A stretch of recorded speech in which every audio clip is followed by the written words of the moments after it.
Are you living in London, Houston, or Toronto and dreaming of owning property back home in Nigeria? You've seen the beautiful listings on Instagram and the Omonile stories have you terrified. Well, it's 2026 and the game has changed. You no longer need to rely on trust or a relative's word. Welcome back to my channel. I'm your favorite realtor, Sandra Ajayi, and I educate real estate investors on things to do before investing in real estate. Watch through to the end of this video because today I'm going to show you exactly how to verify any piece of land in Nigeria without leaving your living room in the UK or the US. Let's get into it.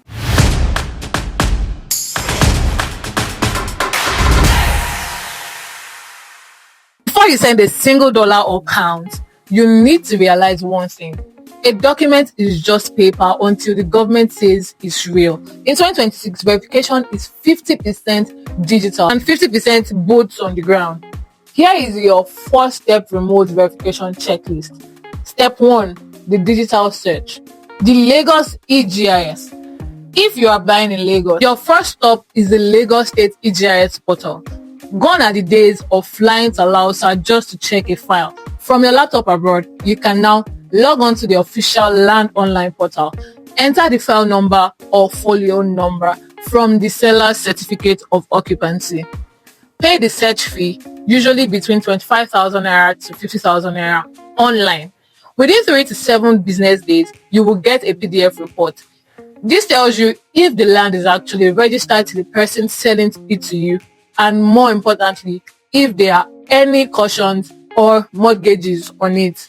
Step 2, the charting process. Survey verification. This is where most people get scammed. A seller might show you a real C of O, but the land they are standing on isn't the land on the paper. You need to demand the survey plan. Take the coordinates from that plan and have a registered surveyor in Nigeria chart it at the office of the Surveyor General. This confirms 2 things. 1, is the land under government acquisition, meaning the government planned the road or power line right through your living room. Then number 2, is the land committed or global acquisition? If it is, you can't get a title, period. Step 3, the boots on the ground. Video call. Never ever buy land based on photos. In 2026, we use live video verification. Hire an independent consultant, not the seller's agent. So go to the site, have them, number 1, start a WhatsApp or a Zoom call with you. Secondly, show you the beacons. Those cement pillars are the corners. Then number 3, match the numbers on those pillars to the survey plan in your hand. Then number 4, scan the neighborhood. Are there, this land is not for sale signs? Are there people living nearby who claim the land belongs to a different family? Then step 4, verification of the root of title. If the seller says they have a deed of assignment or governor's consent, you need to see the chain of ownership. Ask for the history. Who did the seller buy it from? Was it a family land? If it's a family land, did the head of the family sign the document? In 2026, a family receipt is not a legal title. You need a registered deed. If the seller is hesitant to show you the original document via a clear scan, this is your cue to walk away. The golden rule.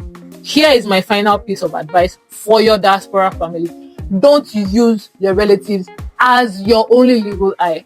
Love your family, but hire a property lawyer. The lawyer's job is to be cynical. Their job is to find a reason not to buy the land. If they can't find a reason, then you found a gem.